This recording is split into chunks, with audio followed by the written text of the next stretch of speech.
صوبہ سندھ میں جہاں کئی روز سے لاک ڈاؤن جاری ہے، وہیں دہاڑی دار طبقہ بھی شدید متاثر ہو رہا ہے۔ ایسے میں اورنگی ٹاؤن کے نوجوانوں نے مخیر حضرات کے تعاون سے ضرورت مندوں کی مدد کرنا شروع کر دی ہے۔ تفصیلات اس رپورٹ میں۔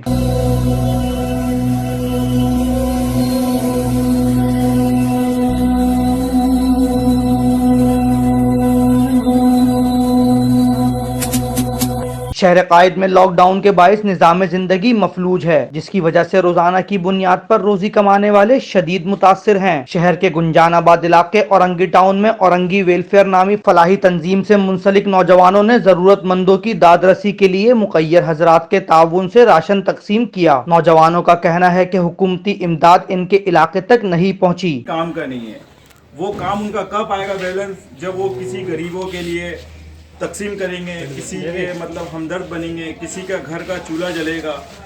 جب کسی گھر میں کوئی غریب بچہ یا کوئی یتیم مسکین جو بھی ہے XYZ ہو،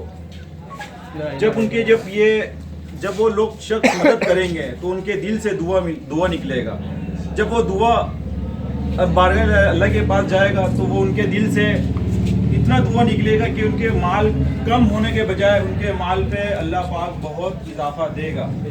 اور میرا یہ سوچ ہے، میرا اپنا ذاتی سوچ ہے، کیونکہ میرا یہ چپل کا کام ہے آرشوز کے نام سے، میں نے عہد یہ کیا ہے، اگر اللہ پاک میرے جتنا بھی مہینے میں میں کماؤں، 1 لاکھ کماؤں یا 2 لاکھ کماؤں یا 50,000 کماؤں، تو میں نے اللہ کے نام پہ 10% میں نکالوں گا۔ ماشاءاللہ ماشاءاللہ، اللہ پاک آپ کا یہ نیت اللہ پاک آپ کا قبول فرمائے بھائی جان۔ 1 لاکھ روپے میں 10% 10,000 روپے میں اللہ کے نام پہ دوں گا، کیونکہ میں نے اپنے کام پہ اللہ کو پارٹنر بنایا ہوں۔ کس سلسلے میں چندہ اٹھا رہے ہیں بھائی یہ اب تو ہمارا جو مین مقصد ہے، یہ جو پیسہ 10 روپے فری گھر سے 10 روپے یہ لیا جا رہا ہے، وہ اس لیے لیا جا رہا ہے جس کے گھر میں چولہا نہیں جل رہا ہے، وہ اب یہی پیسے سے اپنا تعاون ہم سب محلے والی یہ پورا مدینی پٹی جو امداد دے رہے ہیں، جن کے گھر میں چولہا نہیں جل رہا ان کے گھر میں انشاءاللہ چولہا جلے گا، انشاءاللہ۔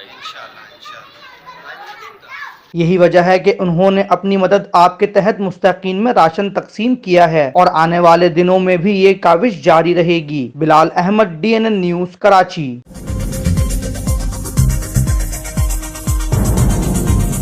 نیوز سے اپ ڈیٹ رہنے کے لیے ہمارے چینل کو سبسکرائب کریں اور بیل آئیکن پر کلک کریں۔